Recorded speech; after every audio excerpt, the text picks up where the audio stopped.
Phone ગમે તેટલા હોય પણ ચાર્જર વગર નકામો હોય, એમ પરિવાર ગમે તેટલો મોટો હોય પણ સંપ વગર નકામો. બફારો મને એટલો પલાળી નથી શકતો જેટલો લાગણીઓ પલાળી જાય છે. દરેક સંબંધમાં એક પાનખર તો આવવું જ જોઈએ. ખબર તો પડે કેટલું ટકી ગયું ને કેટલું છૂટી ગયું. સંબંધ ક્યારેય મીઠા અવાજ અને રૂપાળા ચહેરાથી નથી ટકતો, એ તો ટકે છે સુંદર હૃદય અને ક્યારેય ના તૂટે એવા વિશ્વાસથી.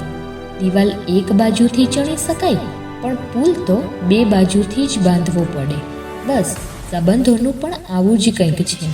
ક્યાંક સંબંધ બને છે તો ક્યાંક તૂટે છે, પણ ખબર નથી ક્યાંક સંબંધ હોવા છતાં શું તૂટે છે.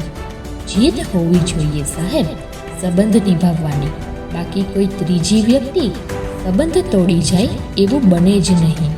મારું માનો તો ઓફલાઈન સંબંધો સાચવતા શીખો, કારણ કે ઓનલાઈન સંબંધો લાંબા ટકતા નથી. ચણતર ભીતનું હોય કે સંબંધોનું, એકવાર ચણાઈ જાય એટલે ખાસ કાળજી માંગી લે છે. ઘાટ ઘાટના પાણી પીને માણસ ઘડાઈ તો જાય છે, પણ બસ એક સંબંધ સાચવવામાં જ અટવાઈ જાય છે.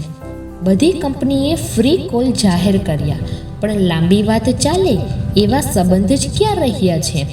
અહમ તો બધાને હોય છે સાહેબ, પણ નમે એ જ છે જેને સંબંધોનું મહત્વ હોય છે.